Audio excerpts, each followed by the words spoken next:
Welcome. I'm Bob Benson, Chairman of ABMP. For 20 years, our organization has had staff reaching out to massage schools, taking temperatures, learning about issues and opportunities. Over the past year, one of the prevalent issues has been the MBLEx. Changes in the exam, both real and perceived, and angst over pass rates.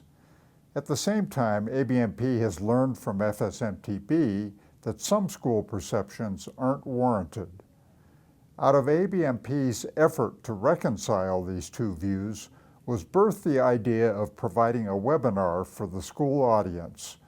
We reached out to FSMTB to work together to create the MBLEx, Concerns, Myths, Facts, and Preparation Strategies. FSMTB enthusiastically embraced the opportunity to communicate with school leaders. Their staff leader, Executive Director Deborah Persinger, is representing FSMTB today. In the second half of today's presentation, we will address strategies for maximizing student preparation to take the MBLEx. ABMP's Director of Education, Ann Williams, is with us to take the lead on offering such new strategy ideas. This webinar was pre-recorded to reduce the technical stress that people often feel when trying to log into a live event. We believe that most of the questions and concerns we've heard from schools will be answered by this webinar. We will address the predominant concerns in the first section of the webinar and then answer questions that are less prevalent at the end. If your question or concern is not addressed, or if you need more information, we invite you to email us at the contacts provided above. Mary O'Reilly will field questions for the FSMTB, and Ann Williams will field questions for ABMP.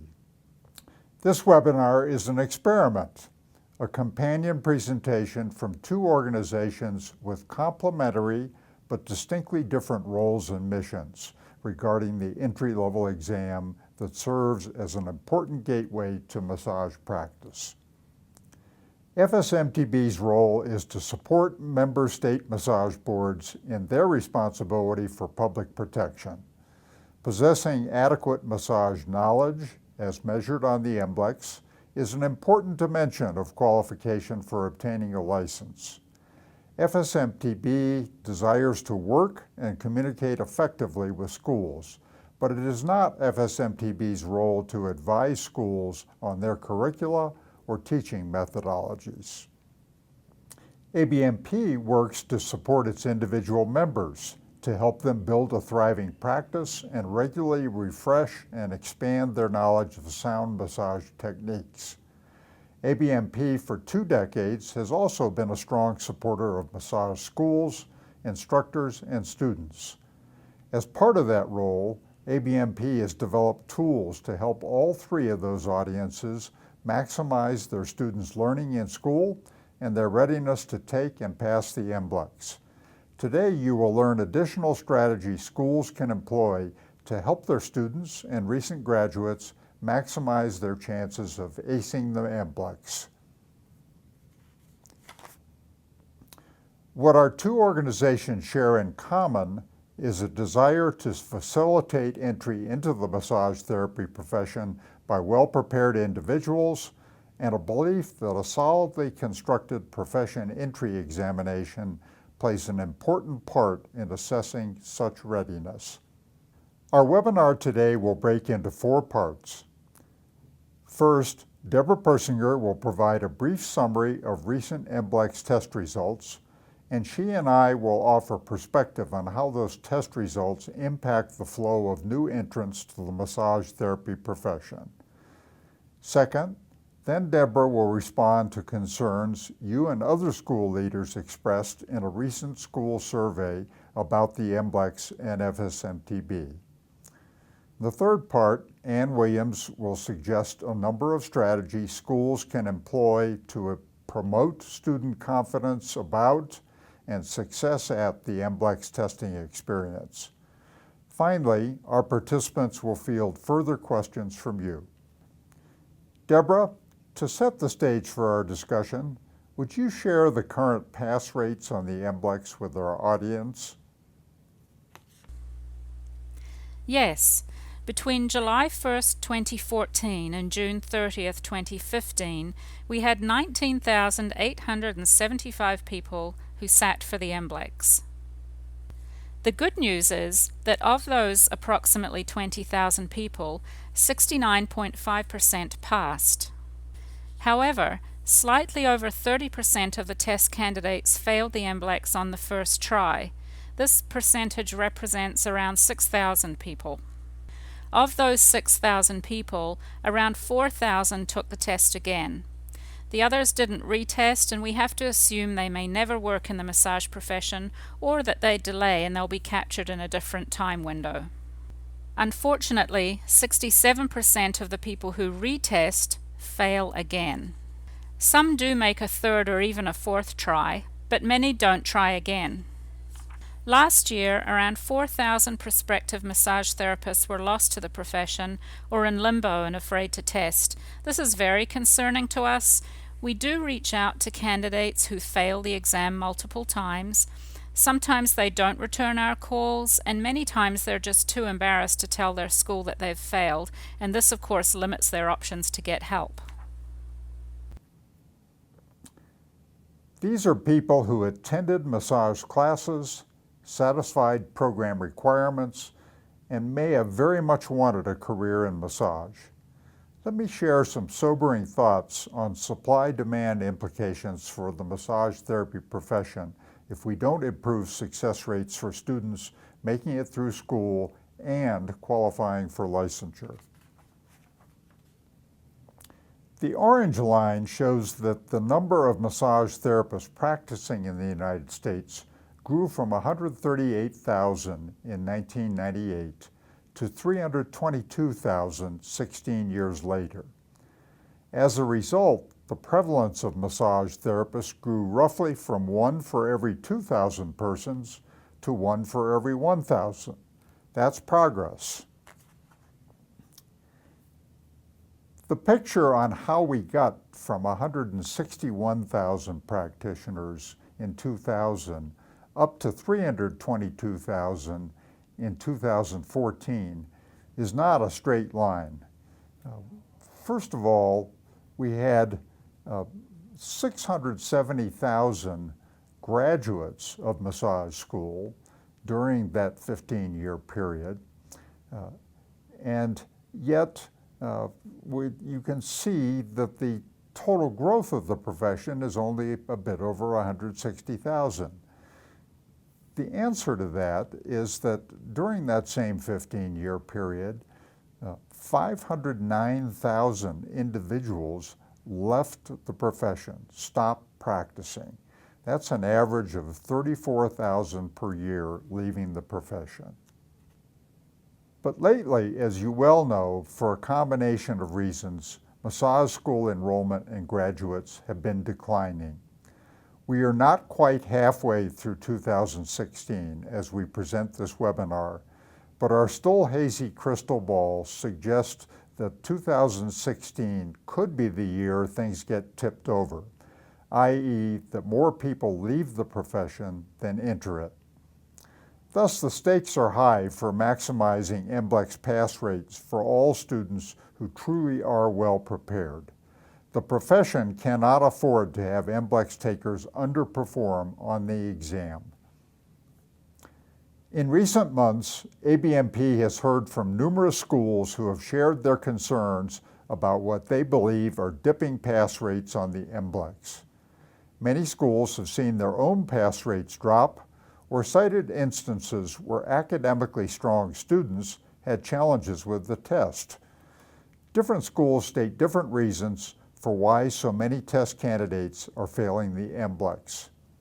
ABMP found these perceptions concerning.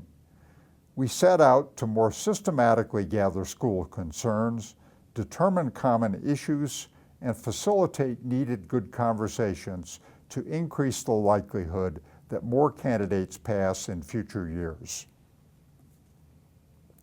We approached FSMTB and worked with them to create a survey we sent to all of the school programs in our database. The results illuminated 4 key challenge areas where we want to focus today. Deborah, there's a strong consensus among schools that computer adaptive testing has increased the difficulty of the MBLEx. For those that may not know, can you share a little bit about how computer adaptive testing works? Certainly. The CAT delivery platform allows the exam to be customized to the ability level of each candidate. The computer basically selects questions that are neither too difficult nor too easy based on the content knowledge demonstrated by each test taker. So when candidates answer a question correctly, a more challenging question is presented to the candidate. If a wrong answer is selected, then a less challenging question is then presented. Candidates must answer enough questions correctly that are at or above an entry-level passing threshold. There is a short video available on our website that explains in a little more detail. Deborah, now would you share why FSMTB moved to computer adaptive testing for the MBLEx? What was the thinking there? Well, CAT reflects best practices in the testing industry, and it's both a psychometrically valid and reliable measure of competence. It provides the most accurate assessment of a candidate's ability level, and the precision that it offers increases the efficiency of the exam process, which allowed us to move to 100 questions on the exam instead of the former 125 questions. It's also used by other primary healthcare professions, such as nursing, to accurately measure knowledge and ability. And another important benefit that computer adaptive testing conveys is reduced exam security risk due to limited item exposure. Does the FSMTB share school concerns that CAT has increased the difficulty of the MBLEx?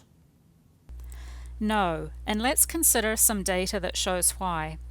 For the past several years, the MBLEx pass rate has hovered fairly consistently around 70%.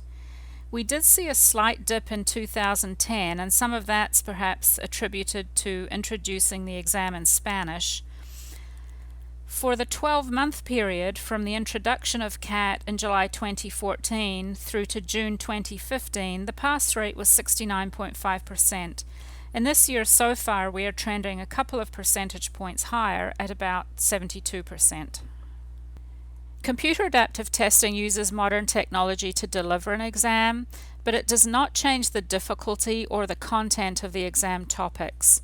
And there are many factors that can impact a pass rate though, such as the ability of the candidate group, or item exposure, changes in candidate demographics in terms of English competence, test preparation, and even cheating. One thing that a number of schools have relayed to ABMP is that students preparing for the MBLEx see the sample reference list and complain that the school required them to purchase the wrong textbook if theirs isn't on the list. This is a valid concern for a school, despite the clear explanation you've provided in the candidate handbook. Deborah, can you explain why FSMTB provides a sample reference list, but not the entire list of resources used to develop test questions? FSMTB doesn't restrict or recommend or require that particular books be used to verify that an exam question is correct. The massage therapist writing the question uses a reference text of their choice, and then during the review process, questions are checked against additional reference books, and there are infinite possibilities against which items can be verified. For anatomy alone, there are thousands of possible reference books one could access. Instead, instructors should rely on their professional judgment regarding which textbooks best support their curriculum to prepare students to practice safely and competently at the entry level. In turn, that should be what best supports preparation for the MBLEx. Due to the increasing confusion about the list of books, and after consulting with many educators, in 2017 the FSMTB will no longer be providing a reference list. Although we have never suggested that successful MBLEx students need to study from particular textbooks, for some reason the book list has taken on that erroneously perceived function. Most of our audience today is pretty familiar with ELAP. For those of you who aren't, it was a 2-year effort by top educators and instructional designers in our profession to discern what should be taught in core entry-level massage instructional programs to prepare a student to be ready to begin practicing massage safely and effectively. Deborah, our recent survey included a statement, quote, "The FSMTB should use the results of the entry-level analysis project, ELAP, as well as the job task analysis to determine appropriate content for the MBLEx," end quote. A total of 85% believe the MBLEx should reference ELAP. Would you please explain why the MBLEx doesn't reference ELAP? A license indicates that an individual can practice safely and competently on the public. The key word is practice, so the exam has to be based on practice. The source of the exam content comes from the profession. Several thousand licensed massage and bodywork therapists participate in a job analysis. That's where we find out what therapists actually do in practice, how often they do it, and how important each task is. That provides us with the testing blueprint. The ELAP is an educational blueprint, not a testing blueprint. Although many topics will overlap with the two blueprints, they're developed from different sources and designed for different purposes. I want to let ABMP's Director of Education, Ann Williams, share some information here. She served on the ELAP work group. While her primary role today remains a couple of minutes away, she has a useful perspective on this particular issue that may alleviate the fears of schools who are evolving their curriculum to better match ELAP recommendations. Hi everyone. As Bob just mentioned, I served as part of the work group that researched and wrote the ELAP blueprint and project report. Our goal with ELAP was to precisely define what a person should know and be able to do to work safely and competently at the entry level.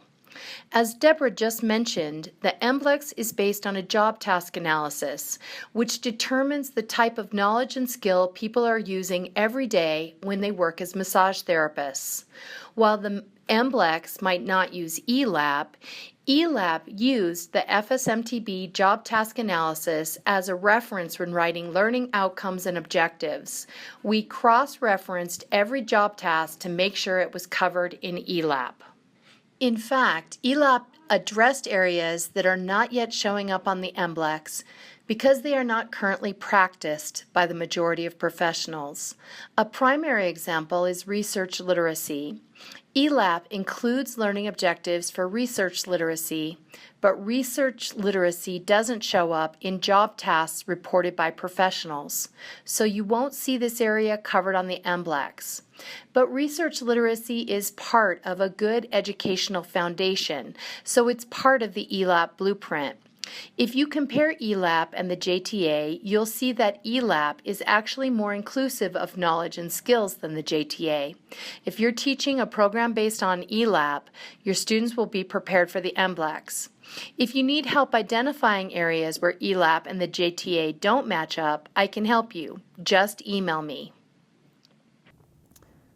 If I'm hearing you correctly, over time the job task analysis, which informs the MBLEx, may come to more fully reflect ELAP content if ELAP ends up influencing future textbook editions and instructional content, but that will be a lengthy process.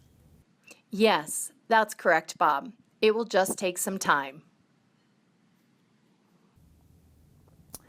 Deborah, a significant number of schools reported that they don't feel the FSMTB is communicating effectively with schools around changes to the MBLEx. Would you share with us the methods FSMTB uses to communicate with schools? Yes, we have been communicating with schools in many ways and at many venues. we presented a variety of national industry events to school instructors, owners, and students. We enjoy conversations and interactions every day with administrators, students, and faculty via phone and email.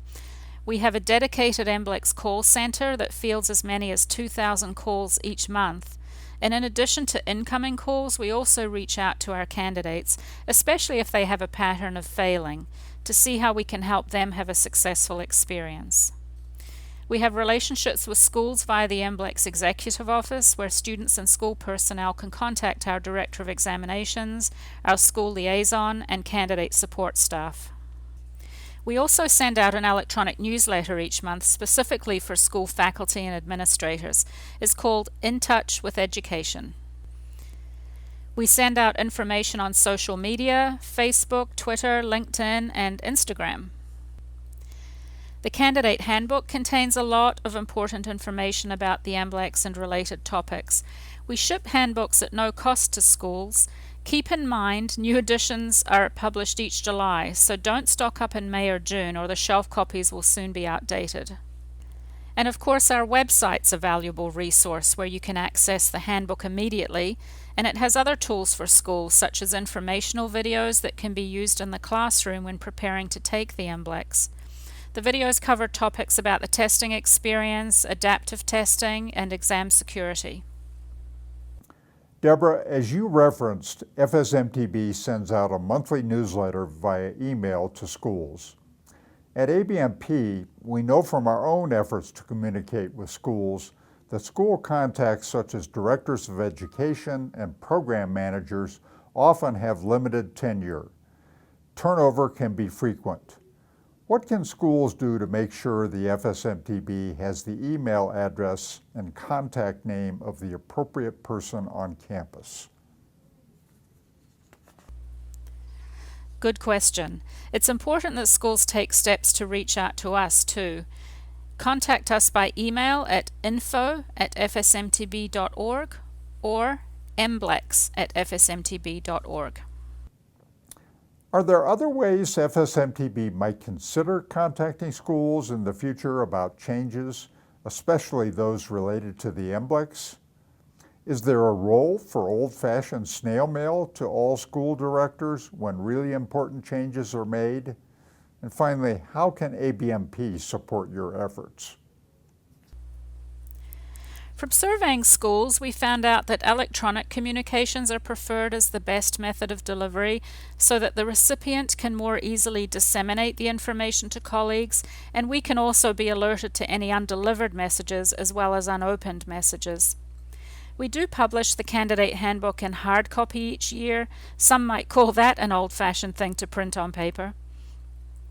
In one instance, we provided a 1-year advance notice of a change to the exam, and we still have people claiming they didn't know about it.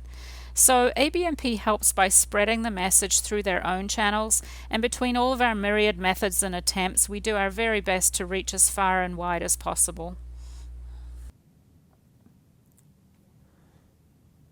To briefly recap challenges and solutions, we found that computer adaptive testing has not, in fact, increased the difficulty of the MBLEx. FSMTB agrees that the textbook reference list is not complete, but they're addressing that by moving toward eliminating the partial list. The results of ELAP, in fact, are not used directly to inform the test. We talked about how long-term there may come to be some influence if textbooks move in that direction. And finally, we learned that indeed FSMTB is reaching out in a broad variety of ways to communicate changes to the MBLEx to schools. And if you feel you're not getting that response, they welcome your contacting them and making sure your contact information is up to date on their records. Deborah, thank you very much. We appreciate that, and we'll be back working with you as we get toward the conclusion of this presentation. As a reminder, if you have additional questions, you can send them via email to Mary or Ann. In Mary's case, info@fsmtb.org. In Ann's case, education@abmp.com. While we understand the sky is not actually falling regarding student performance on the MBLEx, ABMP has higher ambitions, aspirations we are confident massage school leaders share. We'd like to see 80%, even 90% of first-time MBLEx test takers earning a passing score. We expect FSMTB would like to see this too. Yeah, 100% would be fantastic, but we understand the reality that not every single student is able to keep their act together through 500 to 1,000 hours of classroom instruction, or to put in the seat time to use good tools and prep for the MBLEx. Still, we should aspire to initial test taker pass rates north of 70%. I want to reintroduce Ann Williams. She is going to share with you curriculum strategies, simple classroom methods you can use, in essence, best practices to better prepare your students for the MBLEx from day one. Hi everyone. All right, let's talk about strategies for helping our students pass the MBLEx starting from day one. We're going to take a hard look at terminology. We're going to figure out how to give useful homework that supports our students in their testing process. We're going to deconstruct graded quizzes, and we're going to use some problem-solving reviews.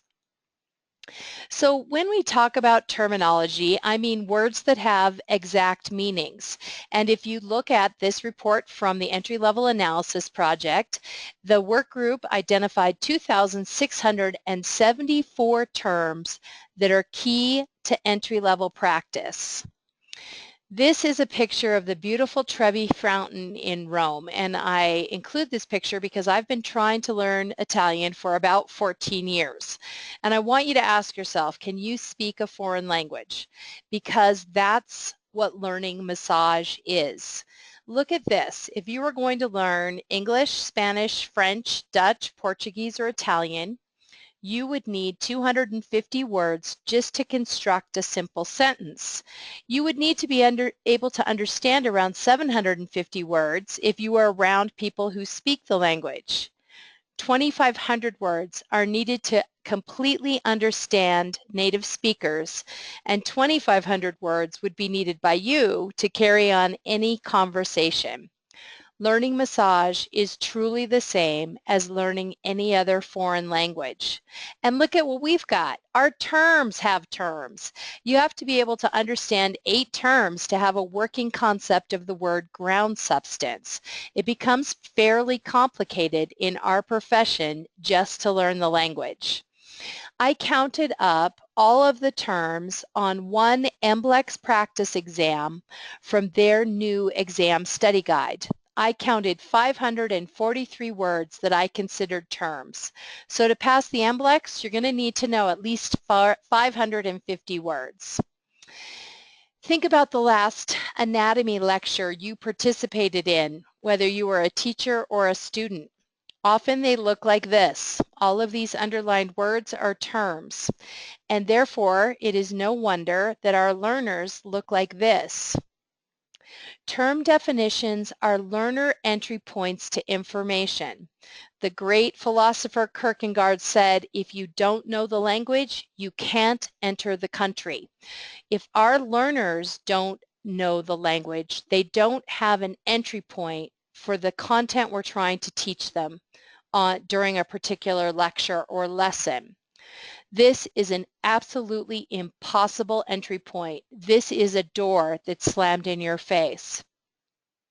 Research shows that if a learner is missing the meaning for more than 1 in 10 words during a lecture, he or she will lose interest and disengage. Alternately, or at the same time, he or she will also experience feelings of discouragement, humiliation, and hopelessness. If these feelings persist, the learner will drop out of classes. If you're dropping more than 5% of your students from classes, take a look at the entry points you're creating in classes. Likely, they're too steep. When you think about terminology, think about these 4 levels. At level 1, a person can match a term to its written definition. So you could have a list of terms and a list of definitions, and your learner could go through and figure out which belongs with which. That's the lowest level of being able to work with a term and its definition. At level 2, I could tell you something about the term. I could say something like, well, ground substance, it looks like egg whites, and I think it has something to do with connective tissue. At level 3, you could give a reasonable definition of a term in your own words, and at level 4, you can easily and fluidly use the term to explain other terms. As teachers, we're at level 4 when it comes to terminology. Our students are probably around level 1, and really they need to be at level 3 to do well on the MBLEx. So I want you to ask yourself, how many of the 2,600 words identified by ELAP could your students explain in their own words? If it's not very many, we need to spend more time on this area in our schools. So I want you to teach terminology explicitly and systematically. And that looks like this. First of all, you're going to define all important terms, even the terms they know or you think that they should know. And what happens when you do this is you get all of your learners on the same piece of territory with all of their feet pointed in the correct direction of the trail. You're telling them you're not going to be left behind. We're all starting from the same place. I often do this whenever I do a presentation, whether it's for teachers, whether it's for students, whether it's for industry professionals. I'll define something really easy. And what I'll see out in the audience is everybody nodding their head with me. Whenever you know something or whenever you can relate to something that a speaker is about to launch into, your anxiety as a learner decreases. You say, I've got this, I know this, I understand where we're at. As a teacher, when you define easy words, you're creating context for your learner. You're setting them up to take that step forward into new territory. Next, I want you to match a term with an image, and then I want you to use that image only for that term and use it completely consistently. So if you've got multiple teachers who might need to cover the word physician's release, they should all be using this particular definition, the one that you've agreed as a faculty, and they should be matching it to this term, and that should happen in every single class. I don't have time here today to go into effective ways to build learner constructs, but this is incredibly important for creating a solid construct for your learner.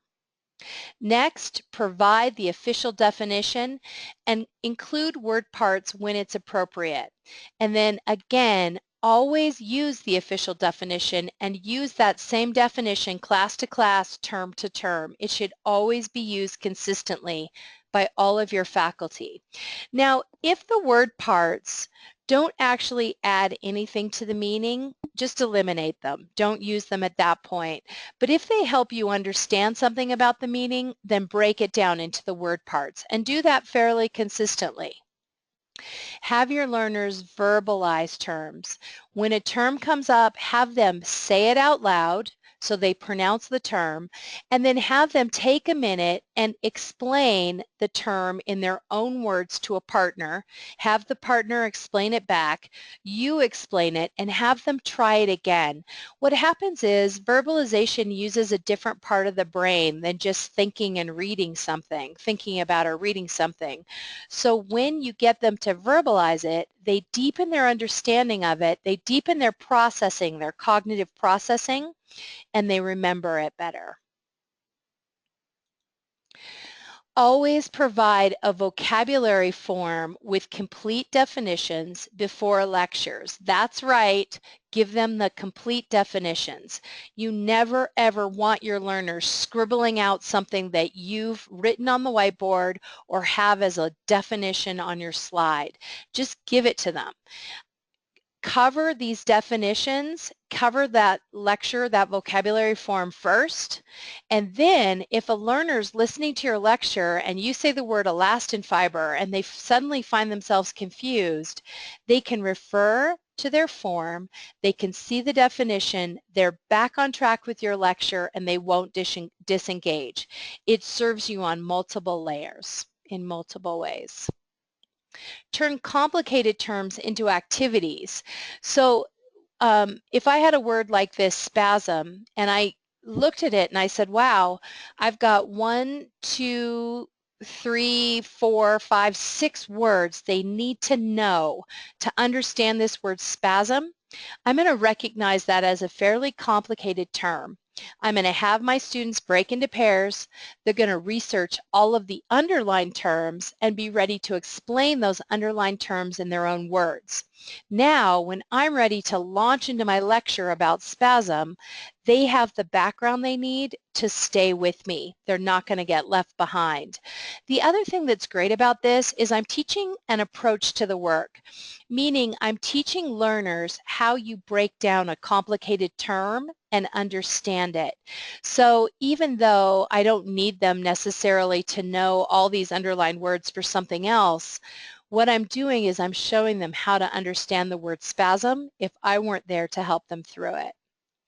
Finally, use your terminology slides for regular terminology reviews. So when you get a set of terminology slides, every teacher should share these slides and be using these slides regularly to reinforce terminology. I think you understand that my note to self is that I'm hoping you'll make terminology a top priority. ABMP has a great resource. It's called Reinventing the Lecture. It's a 3-part webinar series. I just completed it. It's all based on the latest thinking in instructional design around lectures, and it talks about addressing terminology explicitly and systematically in the body of your lecture. If you're a teacher, you can access these in our online education center, and then you'll be able to get 3 CE credits for it. So we've talked about focusing on terminology. Now let's talk about useful homework. So this is homework that doesn't help the situation.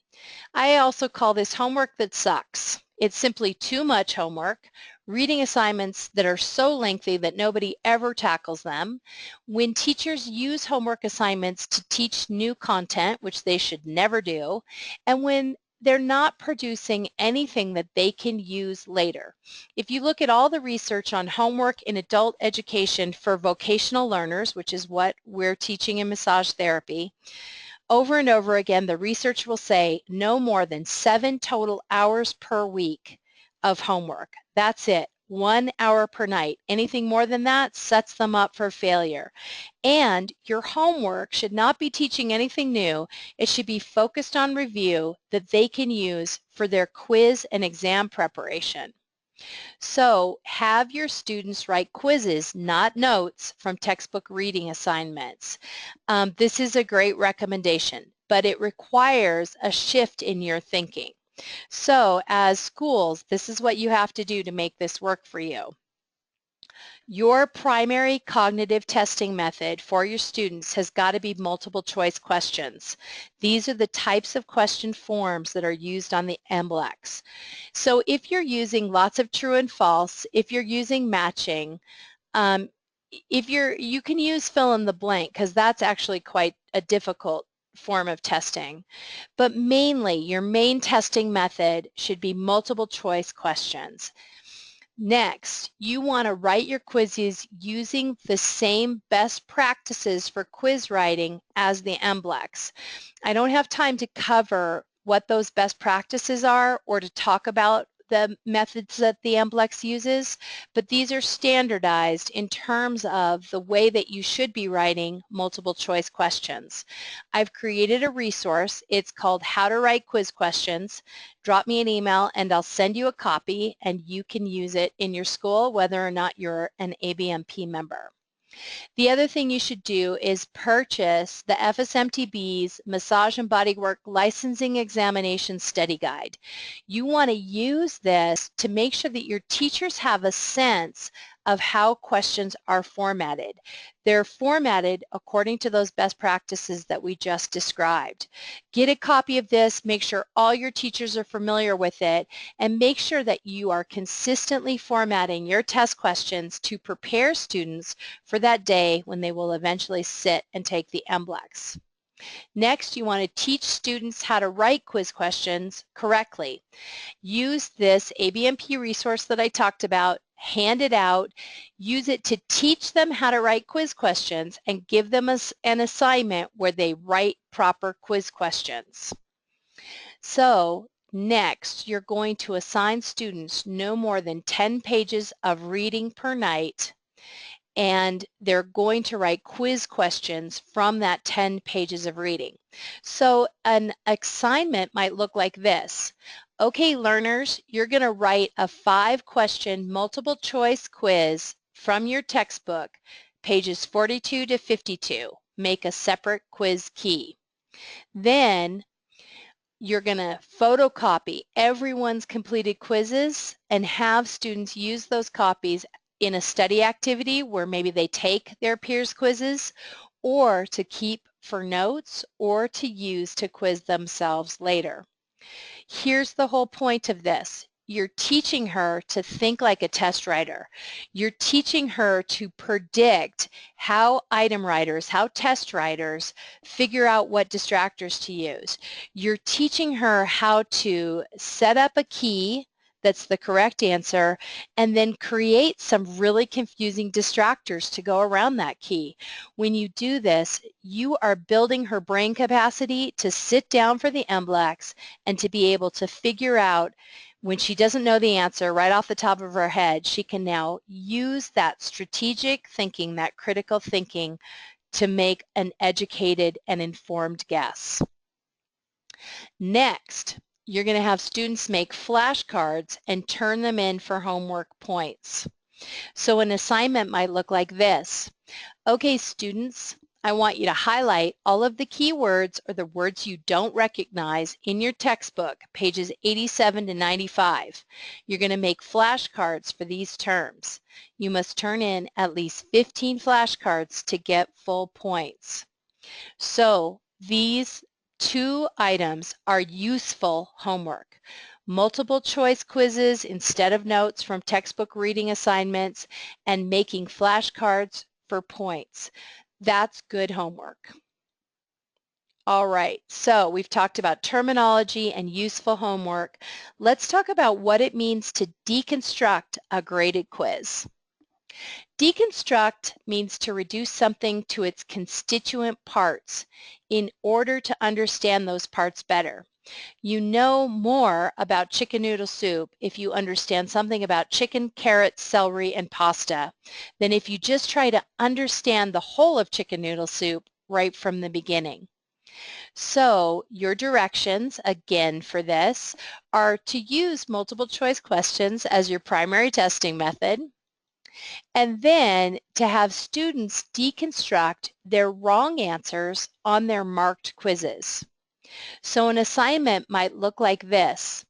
Okay, learners, I have just passed out your graded quizzes.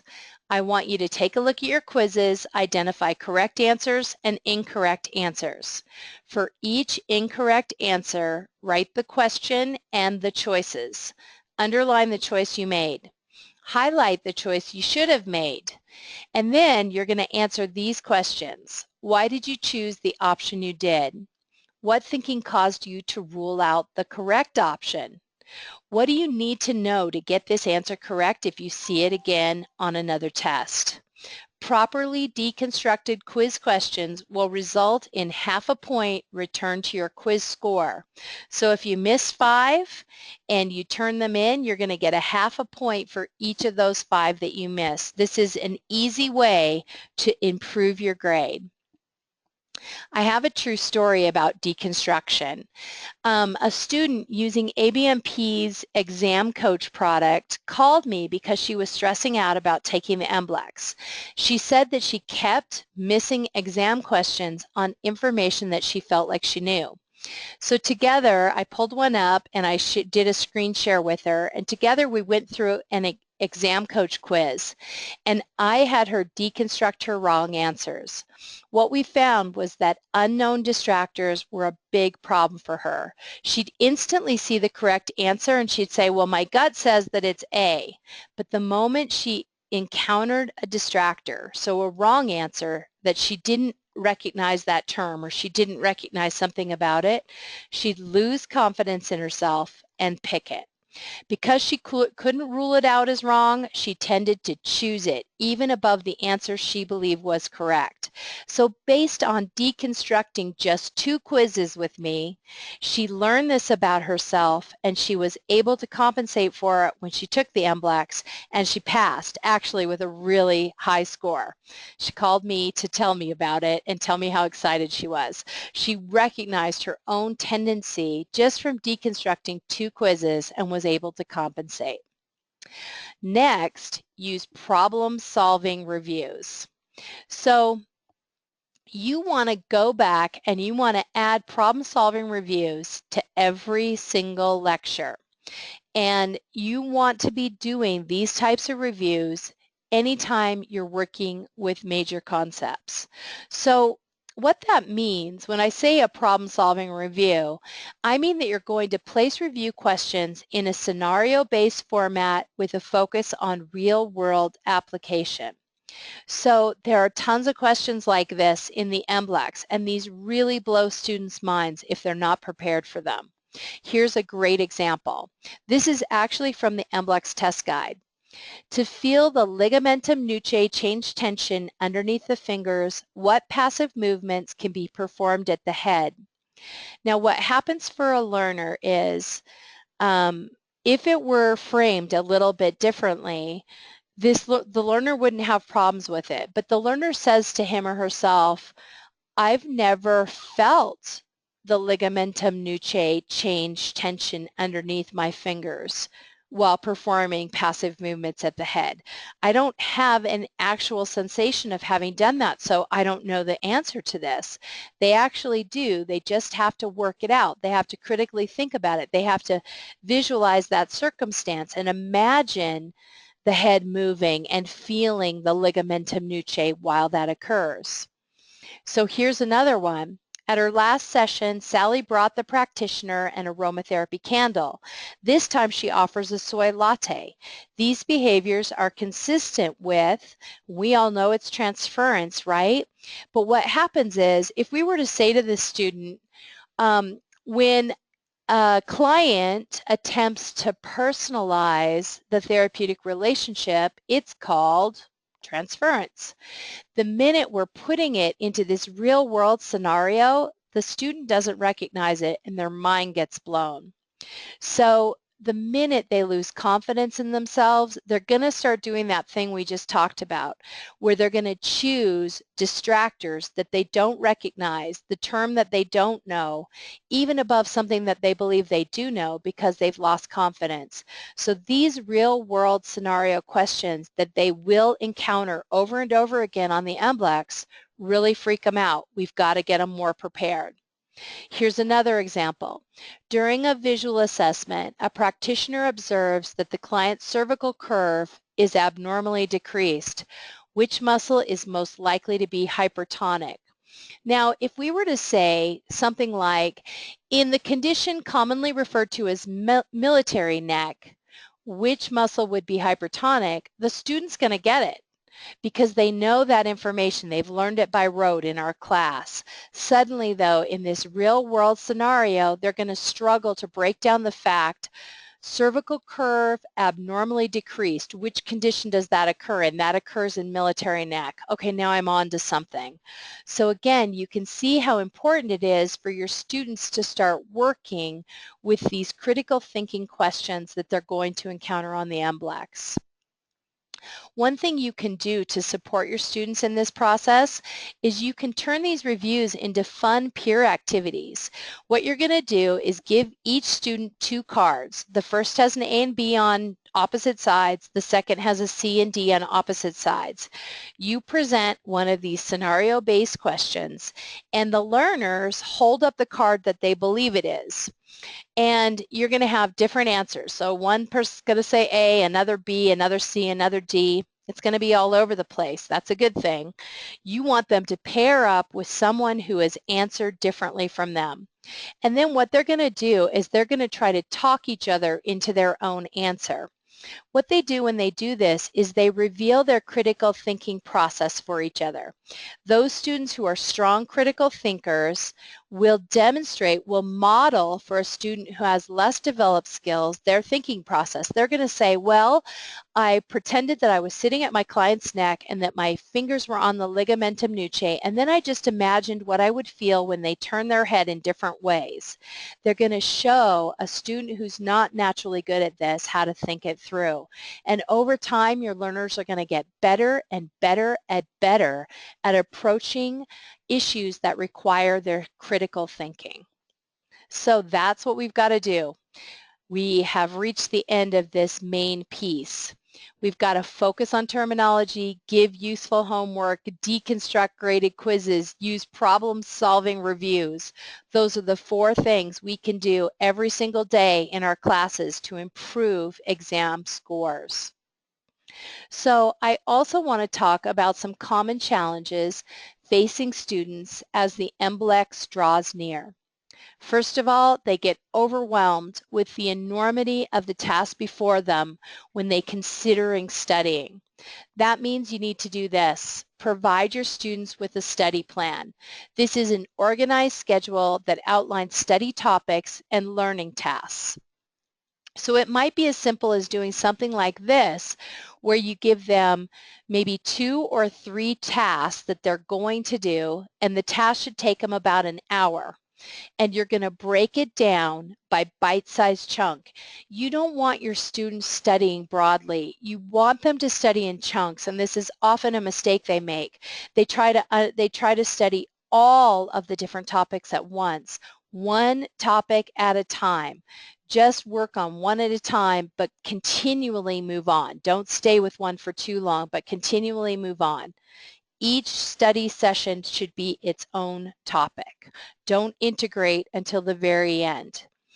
You're going to need at least an 8-week study plan to help your students start to prepare. They should plan to do an 8-week study plan and then do a practice exam of 100 questions that they use diagnostically to figure out where they're weak.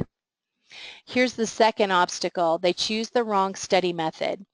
Research shows that what students do as they start to prepare for a really big exam is they return to their textbooks, they read chapters, and take notes. This is the least effective study way. You don't want them doing this. This should be happening early in their programs, and at the point they start to study for the MBLEx, they need to use different methods. These are the top 3 methods they should be using. Flashcards. They should be explaining key terms out loud in their own words, not looking at the definition, but then using it to prompt. They should practice being able to explain keywords in their own language. Then you want them taking 10-question topic-specific practice quizzes over and over and over again in those key areas. So remember this, when we talked way back then about giving useful homework? Well, the reason we have to do that is if we don't give them useful homework, they won't have the tools they need to start to practice for the MBLEx. At the end of their massage journey, they need to have flashcards for all topics and all subjects. They need to have complete vocabulary lists with definitions, and they need to have a whole bunch of practice quizzes that they can use for studying. So obstacle number 3, they don't have ready-to-use study materials, and as a result, they end up as an MBLEx statistic, the wrong kind. So now I'm going to quickly and shamelessly plug the product that I worked 3 years to help develop with our team here at ABMP. It's called ABMP Exam Coach. It's based on the research that I just reviewed. How should people study for a big exam like the MBLEx? Exam Coach is based around the idea that students should study in these three ways: terminology, flashcards, practice quizzes. So when you go, and again, bite-sized chunks. So in the subject of kinesiology, right now I'm studying the spine and the thorax, right? And I can look, I go to this big vocabulary list. When I click on a term, it gives me the definition, and I can hear the term pronounced. We've pronounced over 2,400 terms for you. So what happens is this becomes an incredibly useful study tool. I can work through every single one of these words and try to explain it in my own language and then check it by clicking on the term. Next, Exam Coach has over 5,000 interactive flashcards. They're all done and ready to use. Once you've mastered a card, you click the green box and it removes it from your rotation. You can always add it back later, but it removes it so you stay focused on the information that you need to know, not the stuff you've already learned. Finally, and the other thing about the quizzes is that we have unlimited quizzes. You can take as many as you want in all 74 topics. So again, it's keeping that learning really, really chunked, and it never reinforces the wrong answers. It always tells you, oops, wrong answer, try again. Finally, after that 8 weeks of study that we talked about, you have 4 100-question practice exams that simulate the weighting of questions as the MBLEx simulates them. So 13% will be A&P, 17% will be assessment, for example. And then you have 1 hour and 50 minutes to answer those 100 questions, so it really gets you ready for the pressure of being tested. And one of the things that research shows is that you need to be taking longer tests because people get exam fatigue.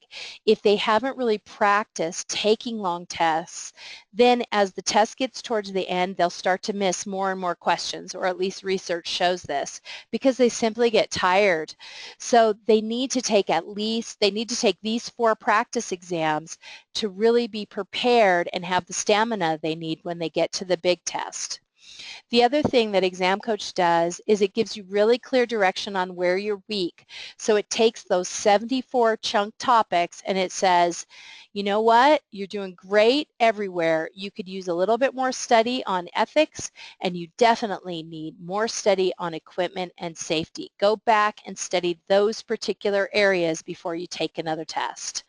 So that's our product, ABMP Exam Coach. If you want to find out more about it, you can always call us and we can set you up with a demo. The other thing we have, and this one is completely free, so check it out. We have a Pass the Test section of Student Life. Student Life is a big free student network we created to support students in integrating all of the things they need to integrate as students. So it's a treasure trove of resources that teachers can also tap. Check this out. It's totally free to everyone, whether or not you're a member. Okay, I blew through that. Hopefully I didn't take too long. Those are some ideas for ways that you can better prepare your students for the MBLEx starting from day 1. If you need any help or if you have questions, you can always contact me, Ann, at abmp.com, or my extension is 644, and I'm happy to help you in any way that I can. Thanks so much. Thanks, Ann. Now, in this final part of the presentation, let's discuss some of the other questions that came up on the recent survey. Here's a wicked one to start off. What is FSMTB's recommendation to schools about what to tell students about the complicated math, psychometrics, and scoring systems used in computer adaptive testing design? Understanding advanced applied mathematical algorithms is really best left to psychometricians who spend years in school to understand and work with the material. And we work with teams of psychometricians. So students should really focus on massage. This is their time to demonstrate their knowledge, not be concerned with mathematical formulas. Deborah, in a careful review of the comments made by survey participants, A number of people expressed concern that candidates could not flag questions and come back to them later. I understand that this is part of the way a CAT test works, but perhaps you could discuss this in more depth to increase the understanding here. With computer adaptive testing, the computer selects the next question based on the prior response. It's a very linear process, so a candidate would not suddenly jump from an extremely easy question to an impossibly difficult one. It really does stay in the range of the student ability. In addition, we find that those who go back and change an answer typically choose the wrong answer anyway. Deborah, another comment that we saw during the survey review was that the practice exam in FSMTB's new MBLEx guide seems much easier to candidates than the actual test. Can you speak to this concern and also talk about how you developed the guidebook and how you want people to use it? This is interesting because those questions actually came from the MBLEx. They were live questions, definitely active items, but are obviously retired now. The guide was developed by licensed massage therapists. It's been reviewed by students and educators before it was published. It's important to note that it's an interactive study guide. It's not a review course designed to flesh out exam topics. It's not looking to teach course material. And importantly, it also shares the limits of the depth of material, including what will not be tested. A number of survey participants noted they don't feel there's enough guidance provided on what to study. Schools want to know which pathologies they should teach. Which special populations does the job task analysis indicate are important? And which modalities do students need to know to pass the exam? There are hundreds of pathologies out there. Surely we don't expect an entry-level therapist to know them all. Without guidance, how will schools know what they should teach? Can you address this concern for schools? We do offer a free item writing training, which would give insight into how the exam items are developed. Every item is reviewed multiple times, and so obscure pathologies would not make it onto the exam, for example. Remember that the MBLEx is a licensing exam. It's testing for safe and competent practice. We're not looking for anybody to be diagnosing all medical conditions. It's also not our job to teach the content for the test, merely reflect what is seen in practice. One final comment seemed to crop up repeatedly. Can you share with listeners why the FSMTB has instituted a 30-day wait before people can retest? Yes, as we saw earlier, that those people retaking the MBLEx have a 67% failure rate. This is because the MBLEx is very highly statistically reliable, which means that if a candidate were to take the test today and fail it, and take it again tomorrow, they would fail again, assuming there was no other intervention. And what we found was that people were returning home and reapplying in 24 hours with no intervention to change the outcome. So the 30-day wait period is a measure to allow candidates time to study, to seek help, and potentially change the outcome to a passing result, which is what we all want. To close our session, let's briefly review our discussion. Last year, 30.5% of candidates failed the MBLEx on the first try, and 67% failed on the second try. We lost somewhere around 4,800 potential massage therapists. We know what we have to do. We have to teach terminology explicitly and systematically and make it a top priority. We have to give useful homework assignments that help students build the right kind of study tools. We have to deconstruct graded quizzes to help students better understand their thinking processes.